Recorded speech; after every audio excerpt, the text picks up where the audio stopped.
Olá a todos, daremos início à nossa aula de Direito Constitucional 2 e no dia de hoje, na aula de hoje, iremos nos debruçar para compreender os órgãos que compõem o nosso poder legislativo, que é central para que nós possamos materializar os objetivos da nossa República Federativa do Brasil.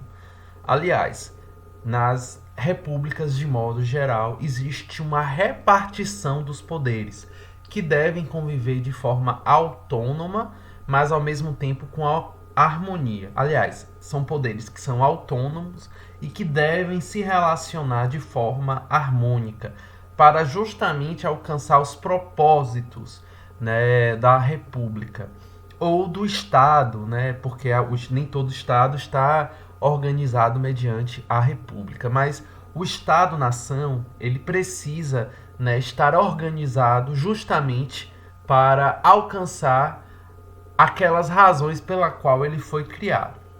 Então, quando nós falamos do poder legislativo, nós estamos trazendo à tona algumas funções que lhe são típicas.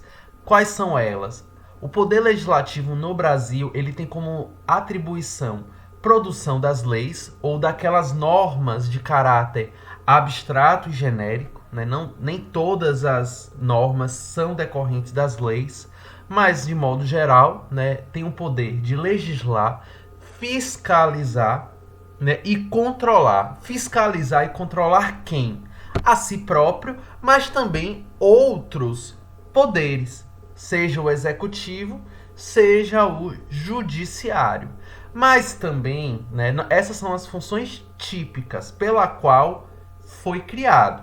Mas o poder legislativo, para existir com autonomia, ele precisa também se autogerir. Ele precisa promover a administração interna. Então, nós temos também, as funções atípicas do poder legislativo, que envolvem questões de ordem administrativa e de ordem gerencial. Então, tem questões internas que não podem ser interferidos pelos demais poderes. Então, o poder legislativo são órgãos próprios e independentes, E cada ente federativo possui também a possibilidade, não só a União, quando nós falamos no poder legislativo federal, mas devido à forma federativa, que organiza o nosso Estado e o divide em entes federativos que também não tem hierarquia, não podemos falar na hierarquia entre os entes federativos, mas a preponderância, a repartição dos interesses. Então nós temos os interesses nacionais, regionais e locais. Então, dentro dessa conjuntura, desse panorama, cada ente federativo, os estados, o Distrito Federal e os municípios também têm possibilidade de organizar e estruturar os seus poderes legislativos. Então, a forma federada possibilita isso. Então, no caso da União, nós temos o Congresso Nacional, que está organizado, aliás, que sua essência está relacionada ao sistema bicameral. Então, o Congresso Nacional ele é formado por duas casas legislativas. Uma que cumpre o papel de examinar uma matéria, de natureza normativa, e o outro, que cumpre o papel revisor. Então, o sistema bicameral ele existe na nossa sociedade, ele existe no Brasil desde a primeira Constituição, da Constituição de 1824. Então, observe que antes mesmo de sermos uma república, nosso poder legislativo, no âmbito da monarquia, ele também estava repartido. E foi uma inspiração no modelo americano e no modelo inglês, que foi importado para a nossa realidade. Então nós temos o sistema bicameral, que reparte, o exercício dessa atribuição que está reservada ao poder legislativo. Então, uma das casas não há uma obrigatoriedade né, veja, quando nós falamos em Congresso Nacional e no sistema bicameral, estamos dizendo que ele é composto por também dois órgãos, né, o órgão do órgão, a Câmara de Deputados e o Senado Federal. Então, um ou outro cumprirá o papel de propor, né, de iniciativa de uma matéria de lei, e o outro poderá, né, cumprir o papel de revisar. Né? Então, essa estrutura ela foi apresentada para justamente melhorar, né, o exercício dessa função típica, que é de legislar.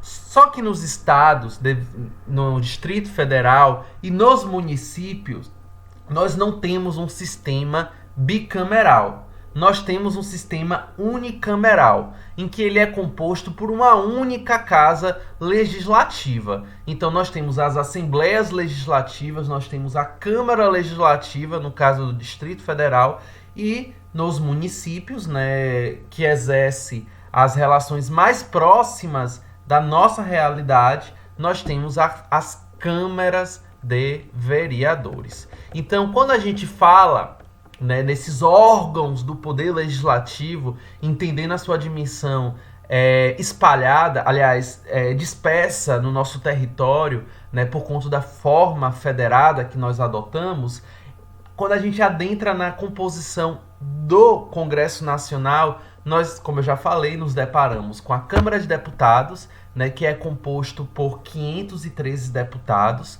e essa conta dos 513 deputados está estabelecida, aliás, a sua distribuição, né, ele está delimitado numa lei complementar, que é a Lei Complementar número 78 de 1993. Então, essa lei complementar, ela define qual vai ser a metodologia, né, que vai ser aplicada para repartir, né, distribuir a quantidade de deputados. Então, o número de deputados de São Paulo não é o mesmo do Acre, devido, né, à sua população ser distinta. Da mesma forma que a população, né, de Goiás reflete no número de deputados federais que nós, no estado de Goiás, podemos eleger. Eu falo nós, mas eu ainda sou eleitor do estado da Bahia, né? Meu título ainda continua registrado, né, relacionado à cidade de Feira de Santana. Então, a Câmara de Deputados, ela representa, ela busca transmitir uma ideia. Aliás, isso está consagrado, não é nem transmitir uma ideia, é a opção política da nossa Constituição Federal, que a Câmara represente o povo. Então, a Câmara, isso tem um sentido simbólico, mas também tem um sentido político, concreto. Porque ali, né, por ter 513 deputados, você tem mais possibilidade de se conectar, dialogar com esses deputados, né? Então, são 513 deputados que cada um de nós, principalmente nas nossas unidades federativas, podemos entrar em contato. Então, a Câmara de Deputados, ela representa o povo, né, na sua totalidade. Enquanto o Senado, né, ele não tem uma composição proporcional relacionado, aliás, à indicação, né, que ocorre mediante eleição, e as eleições, no caso dos senadores, aliás, o mandato dos senadores é diferente do mandato dos deputados, né, enquanto os deputados, eles são eleitos a cada 4 anos, então o mandato do deputado é de 4 anos. No caso do Senado, em que cada estado pode ter, enquanto representante, 3 senadores, que precisam ter uma idade mínima também. Os senadores, eles são representantes não do povo, mas do estado. Então, cada estado, né, ele tem possibilidade de eleger 3 senadores. Então, há uma renovação a cada 4 anos. Mas o mandato, né, do senador é de 8 anos. Né? Então, a cada 8 anos, né, nós temos eleições que vai renovar 2/3, e a cada 8 anos nós temos uma renovação de 1/3. Né? Então, por quê? Na última eleição geral, nós elegemos 2 senadores. Então, houve uma renovação de 2/3. Né? Pode ter havido reeleição, pode não ter havido reeleição. Mas a cada 8 anos nós elegemos 2/3 do Senado e assim a cada 8 anos, então nas próximas eleições, nas eleições de 2022, nós poderemos votar, né, em cada estado para um senador. Então haverá uma renovação de 1/3 ou não. Então observe aqui, pessoal, o que diz o artigo 47, que eu também gostaria de pontuar. O artigo 47, ele fala que, em regra, as deliberações, as decisões, né, as mais diversas, porque tanto o Congresso, né, que é um órgão próprio, né, a Câmara de Deputados e o Senado, eles tomam decisões das mais diversas, não só vota-se leis, né, não só há matérias de natureza legislativa. Nós temos outras matérias também que acabam interferindo e se repercutindo nas atividades do Poder Executivo e do Poder Legislativo, né? Os crimes de responsabilidades, enfim, né? Em regra, né, vejam aqui, as deliberações, decisões são tomadas por maioria simples, né? Que ele não usa esse termo, ele fala maioria dos votos. Mas salvo disposição constitucional em sentido contrário, né, nós podemos ter um outro quórum, né? Veja bem, mas de todo modo, para ter qualquer deliberação, é necessário que haja a presença da maioria absoluta dos seus membros. Isso para ter quórum, né? Para que haja votação. Então, se nós temos 81 senadores, qual é a maioria absoluta? É a metade desses senadores. Então, a metade é o número inteiro posterior à metade. Então, a metade de 81 é 40,5. Então, a maioria absoluta é de 41 senadores. Então, 41 senadores precisam estar presentes, né, em uma sessão deliberativa. Então, daí, né, dos presentes precisa votar em regra, né, a maioria. Aliás, para uma matéria ser recusada ou aprovada, a maioria precisa, né, se posicionar, né, que vai ser a maioria dos que estão presentes, né, salvo em disposição constitucional, porque nós temos algumas matérias que exige uma maioria absoluta, que é o caso das leis complementares, e aí salvo disposição constitucional, porque a própria Constituição, né, ela delimita quais são as situações que demandam a lei complementar. Então, tem uma tática interessante. Vocês podem botar Ctrl+F na Constituição e escrever lei complementar. Vocês podem fazer isso também, né, na Constituição do Estado, né, de Goiás, ou na Câmara, enfim. E nós temos também os casos que demandam uma maioria qualificada, que é o caso das emendas constitucionais, que precisa ter, né, pelo menos 3/5, né, dos parlamentares que devem de cada casa que deve se posicionar, se recusa ou se concorda com aquela proposição, né? Então, nós temos essa dinâmica, e é uma dinâmica que é bastante complexa. Não só a Constituição, ela é a fonte, né, para orientar, né, o exercício dessas funções típicas e atípicas, mas também nós temos os regimentos internos. Tanto da Câmara tem o seu regimento próprio, em que ela própria vota, decide. Nós temos o Senado, que tem seu regimento interno, e nós temos o regimento interno do Congresso Nacional. E falando nele, por que é importante pontuar isso? Porque o Congresso Nacional, ele não é uma simples soma do Senado e da Câmara. Ele não é uma simples soma. Ele é composto por ambos, mas ele tem existência própria. Isso porque tem matérias que precisam ser decididas pelo Congresso e não por uma das casas. E porque ele tem competências que lhe são, né, exclusiva. Então, haverá momentos que será convocada uma sessão conjunta de ambas as casas legislativas.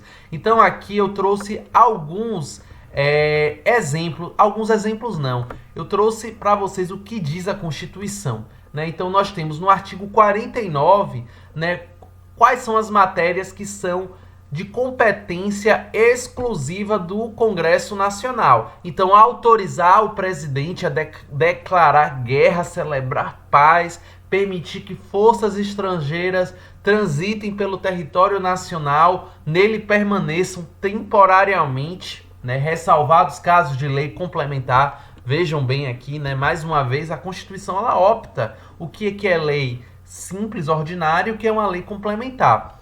Autorizar o presidente, como a gente falou na aula passada, a se afastar do país por mais de 15 dias, né? Quando há mais do que 15 dias, precisa da autorização, né, do Poder Legislativo, né, do Congresso Nacional, né?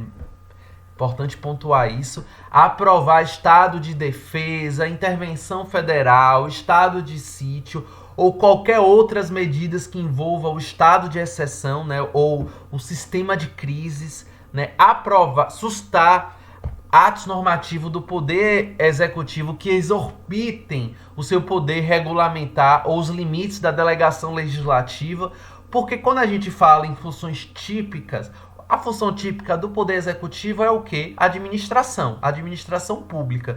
Mas ele também exerce funções atípicas, né, que são aquelas matérias que lhe são delegadas, que são as portarias, né, são as resoluções. Então, se ele transcende, né, os limites que lhe são atribuídos, pode o Poder Legislativo, sim, sustar, né, essa medida. Né? Vejam bem outras matérias, né? São ao total 17 matérias que são de competência exclusiva do Congresso Nacional. Apreciar atos de concessão e renovação de concessão de rádios e televisão. Então, é o Congresso que vai apreciar, né, essa renovação, né, das concessões públicas que são atribuídas às rádios e à televisão. E há um grande problema para a democracia brasileira, porque há uma concentração dessas concessões em grandes famílias poderosíssimas, né, que acabam influenciando a opinião pública, direcionando, né? Então, alguns sociólogos até chamam a comunicação do quarto poder, né? Vejam, a escolha de 2/3 dos membros do TSU, né, é uma competência exclusiva também do Congresso Nacional. Aprovar iniciativas do Poder Executivo referente a atividades nucleares. Vejam, convocar referendo e plebiscito, autorizar referendo e convocar plebiscito, né, que é uma atividade pouco exercida ainda, né, por nossa sociedade. Vejam bem, pessoal, autorizar em terras indígenas a exploração, aproveitamento de recursos hídricos e a pesquisa e lavras de riquezas minerais. E eu queria pontuar aqui uma questão. As terras indígenas, elas são de propriedade da União, mas que possibilita o nosso texto constitucional que haja, né, uma demarcação, e essa demarcação concede o direito de posse.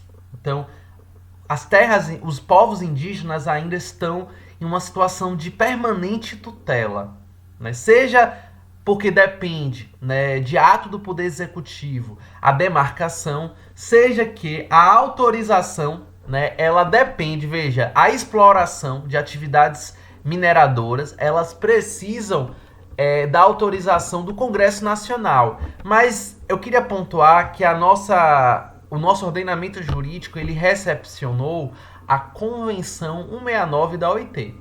Né? E essa convenção é um tratado internacional que foi ratificado pelo Brasil e que virou decreto em 2004. Então, é importante complementar esse dispositivo aqui, porque não precisa apenas autorização do Congresso, e também dos povos que são atingidos. E é isso que diz, né, o artigo 5º o artigo 6º da Convenção 169 da OIT, quando diz que os povos que são diretamente atingidos por alguma intervenção, eles precisam ser consultados de forma prévia, livre e informada. Né? Então, qualquer ato, né, não basta apenas a autorização do Congresso, né? Porque a gente tem que observar que há um sistema de normas. As normas, elas não estão restritas apenas à Constituição ou uma lei complementar. Ela tem que ser observada em seu todo. Então, dialogando com o artigo 231, né, que reconhece os direitos culturais e identitários dos povos originários brasileiros, é importante que qualquer medida, qualquer obra pública que atinja os povos indígenas e os povos tradicionais, que esses povos que são diretamente atingidos sejam consultados, né? Então, observem aqui, aprovar previamente a alienação e a concessão de terras públicas com áreas superiores a 2.500 hectares. Né? Então, vejo que há um freio e os contrapesos. Então, não basta a União, né, que tem competência para administrar as terras públicas que são da União, conceder. Né? Ela pode emitir um contrato de cessão gratuito. Né? Por exemplo, um território que eu fiz etnografia lá em Brasília, ele foi, com os povos ciganos, ele foi cedido via contrato, é um território de 3,5 hectares. Ele foi cedido ao Distrito Federal, que cedeu aos ciganos, e que os ciganos hoje vivem nesse território, mas não na condição de proprietários, mas de possuidores. Só que é um contrato de 5 anos, que pode ser renovado, né, permanentemente, né? Não tem prazos e nem quantidade de renovações. Mas veja bem, a União, via SPU, a Superintendência do Patrimônio da União, fez essa transação, né? Ela concedeu primeiro para o Distrito Federal, né? Isso em 2015, e depois o Distrito Federal concedeu para uma associação cigana. Lá vivem 70 famílias, né? Desculpa, 15 famílias, 70 pessoas, mas é um contrato de cessão gratuita. Né? Se fosse superior a 2.500 hectares, precisaria da autorização do Congresso, mas é apenas 3,5 hectares. Né? E essa terra, ela é extremamente importante para garantir, né, a efetivação do artigo 215 e 216 da nossa Constituição Federal, que reconhece, né, a nossa composição, né, e a nossa diversidade cultural, né, os direitos culturais dos povos que contribuíram para a nossa formação cultural. Então, não basta só reconhecer, você tem que criar condições para que essas pessoas existam como tal. Então, os ciganos, para existir, eles precisam de territórios. Né? Então, essa concessão, ela é um incentivo. Né? E no próximo vídeo eu dou continuidade a esse assunto.